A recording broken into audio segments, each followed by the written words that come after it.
హరి ఓం. ప్రియపుత్రి పుత్రులారా, నీతి శాస్త్రం నుండి మరో శ్లోకాన్ని మీతో పంచుకుంటానండి, దాని విశ్లేషణ సహా.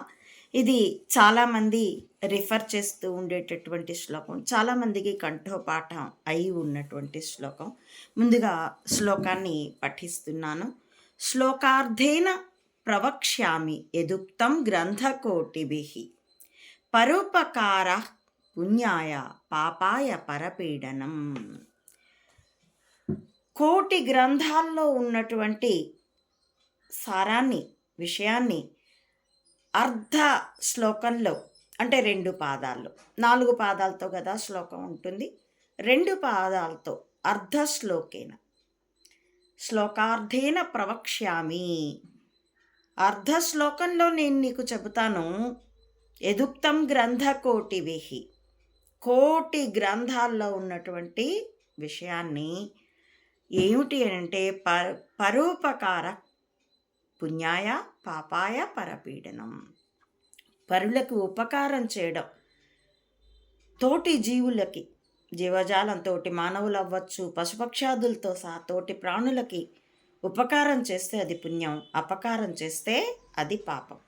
ఒక్కరికి ఉపకారం చేస్తేనే పుణ్యం, ఒక్కరికి అపకారం చేసినా పాపం అయినప్పుడు సమాజం మొత్తానికి ఉపకారం చేయడం ఎంత పుణ్యం, అపకారం చేయడం ఎంత పాపం. కాబట్టి నాయకులమని లేదా శ్రేష్ఠులు, వీళ్ళు ఎలా చేస్తే మిగతా సమాజం అలాగే చేస్తుంది, అటువంటి వాళ్ళకి ఎంత బాధ్యత ఉన్నట్లు. సమాజానికి చెడు నేర్పిస్తే ఆ కారణంగా అపకారం చేసినట్టే. కాబట్టి చాలామంది సెలబ్రిటీలు చాలా పాపం చేసుకున్నట్టే. తాగుడు, రకరకాల వ్యసనాల్ని ఆకర్షణీయంగా చూపించి సినిమా వాళ్ళు, అలాగే ఒకప్పుడైతే మంచి నేర్ప ప్రయత్నించిన ఈ కళలు, సినిమాలు కూడాను, వాళ్ళంతా పుణ్యం చేసుకున్నట్టే. ఇక రాజకీయ నాయకుల మాట అయితే చెప్పేదేముందండి, చూస్తూనే ఉన్నాం. కాబట్టి ప్రతి వాళ్ళము ఎవరికి వాళ్ళం పరిశీలించుకోవాలి.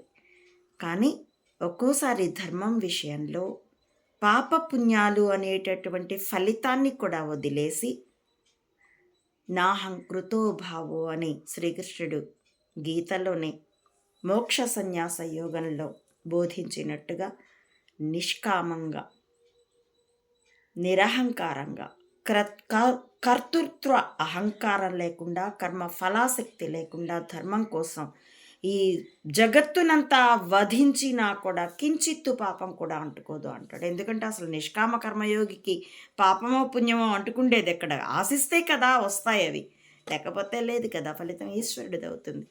కాబట్టి ఇంత సూక్ష్మమైన ధర్మాన్ని, మన నీతి శాస్త్రాన్ని, గీతలను పరిశీలించి, ఎందుకంటే చాలాసార్లు పరస్పర విరుద్ధంగా అనిపిస్తాయి నీతులు మనకి. అందుకే బ్రహ్మసూత్రాలు ఆ పరస్పర వైరుధ్యాన్ని జగద్గురు ఆదిశంకర్లు పరిష్కరించిన తీరు పరమ అద్భుతంగా ఉంటుంది. ఆ మేధో సంపత్తి, ఆ మేధో ఉద్యానవనంలో దిమ్మ తిరిగి తిరుగుతున్నట్లు అనిపిస్తుంది. వాటన్నిటినీ మనం పరిశీలించుకొని, విశ్లేషించుకొని, మన జీవితానికి అనువర్తించుకొని, పరులకు మేలు చేస్తూ, మనం ఆనందిస్తూ, ఆ ఆనందాన్ని అందరికీ పంచుతూ, ఇదిగో చెడు ఇలా ఉంటుంది, దాని జోలికి పోవద్దని పరస్పరం చెప్పుకుంటూ, తెలుసుకుంటూ ప్రయాణిద్దుముగాక. హరి ఓం. ప్రియపుత్రి పుత్రులారా, నా ఈ వీడియోల కంటెంట్ మీకు నచ్చితే please like, share and recommend my channel to others as well. Subscribe it. Please support Ammaodi Mata Anantananda to spread the truth of either spying or spirituality up to the roots of the society. As well, support me financially also to win this war with wisdom as weapon. www.